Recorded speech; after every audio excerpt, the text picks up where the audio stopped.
छैला भाभी का छल। मेरा नाम गुड्ड है। जब से मैंने होश संभाला आज तक मैंने अपने भाभी को छलिया के रूप में देखा। शुरुआती दौर में वह दूध दही चुरा कर खा लेती और दोष बिल्ली या दूसरे पर थोप देती थी। घर में सुनसान देख वह घर से अनाज बेच देती। दाव मिलते वह पैसों को ऐसे चुरा लेती कि ऐसा जेब कतरा भी नहीं कर सकता था। घर में कोई काम बिगड़ता तो वह उस काम के बिगड़ने की ऐसी सफाई देती कि लोग दंग रह जाते।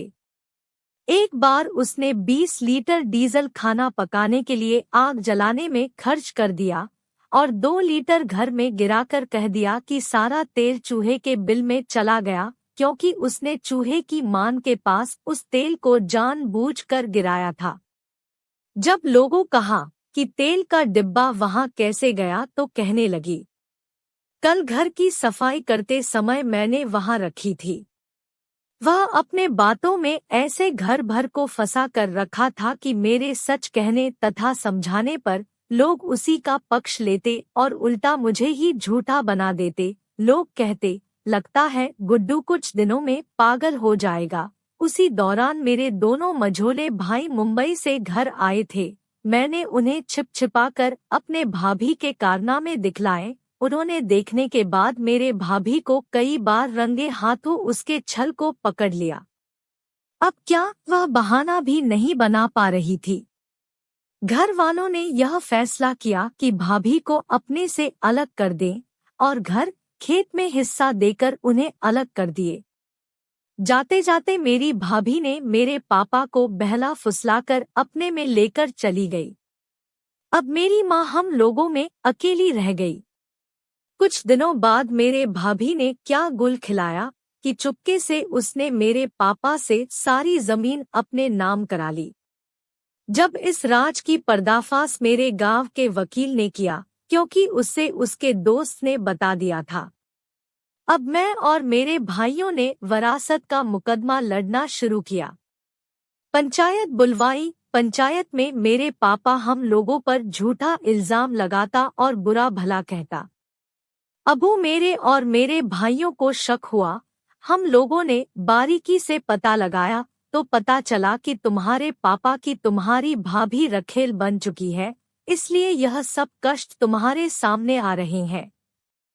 अब हम लोगों ने पंचायत में सारे जवार के बड़े लोगों, रिश्तेदारों और पापा के दोस्तों को बुलावाया और हम लोगों ने सारा चिट्ठा खोल दिया। सारे लोगों ने मेरे पाप पर लानत भेजी, डॉटा, समझाया और उनके दोस्तों ने उनका हाथ पकड़कर हमारे घर ले आए।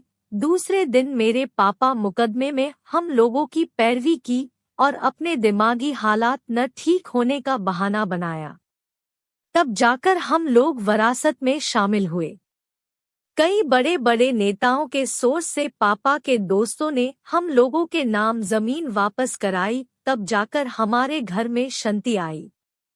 सीख, हम पाप न करके अपने आप को निर्दोष समझकर चैन का जीवन तो जीते हैं, लेकिन हमें पता होना चाहिए पापियों से कैसे बचना है। कोई पापी पाप को अंजाम देगा तो हम पर और समाज पर क्या प्रभाव पड़ेगा, कितना दुख होगा, इसका अंदाजा हमें जरूर करना चाहिए। पड़ोसी के घर में लगी आग को नहीं बुझाओगे तो तुम्हारा भी घर जल जाएगा।